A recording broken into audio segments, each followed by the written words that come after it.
So, well, first off, before I get into it, shout out to Nikki for sending me the story.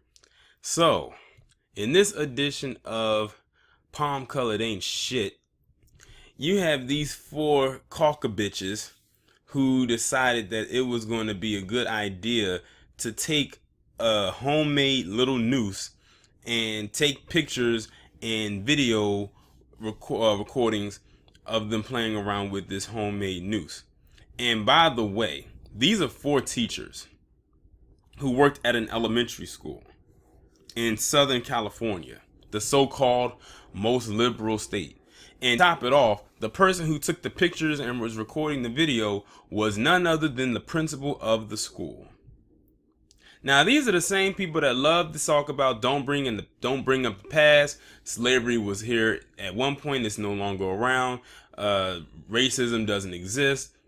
We need to get over it, this, that, and the third. But they love to bring up reminders about the same stuff that they tell us to get over. Case in point, remember Black History Month that just passed.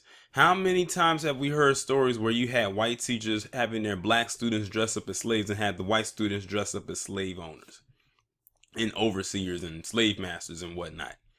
Seems to me they can't get over it themselves. They love reliving that piece of history where it had us in a complete and total subservient position. But anyway, they said that the only punishment so far that these women have had, including the principal, is that they've been put on paid administrative leave due to a pending investigation. That right there doesn't surprise me. They also said that this little noose or whatever, it was hanging from a tree earlier in the month. Now, one thing I do like, or what I did hear, is that some of the parents, like the black parents of the students who go to that school, said that they were going to take their children out of the school more than likely because they feel like that's a pretty toxic environment for their children to be in. I say go with that feeling. Either put them in a school, like I would say a predominantly black school if it's possible, or maybe look into homeschooling. I think many of my subscribers will try to go with the latter if you can afford it, if you can afford to do so when it comes to this.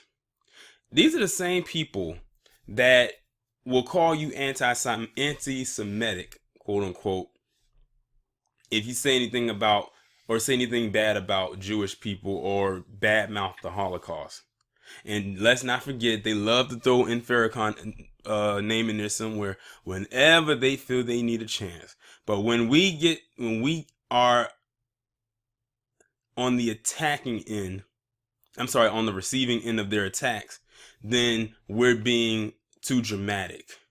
We're blowing things out of proportion. They tell us we need to lighten up. That was in the past. Get over it. Okay. We'll see what happens when 9/11 rolls around this year and see how much us as black people have been gotten over that.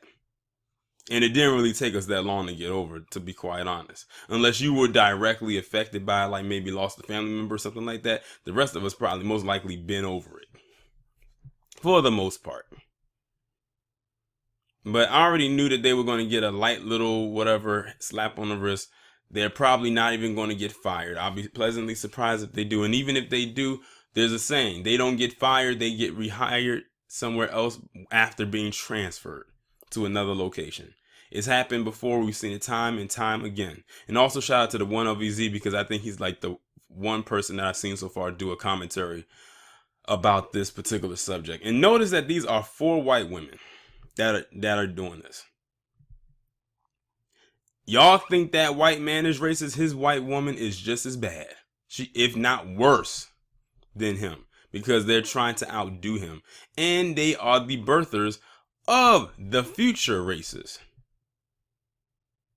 Like, they thought that this was legit funny. They thought this was hilarious. Look at them.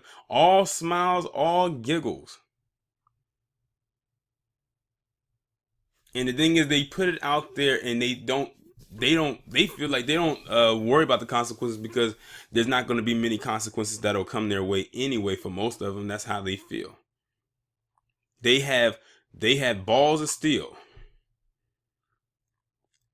That's why they do the things that they do, because they're not going to be held accountable for many of their actions. And there's a lot of stuff that they should be held accountable for. A lot.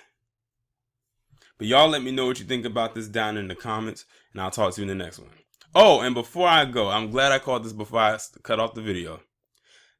Let's not forget that they want to give people like this, these teachers, firearms. You know, when they deal with school shootings and precaution like that, you want to give these people like that a firearm when they're taking pictures like this.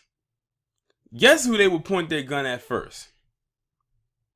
And then let's not forget that that whole giving teacher firearms is starting in Florida, which is the stand your ground state, or one of the stand your ground states. They better be very careful about who they want to give a firearm to, especially since some of them probably never even shot a weapon before.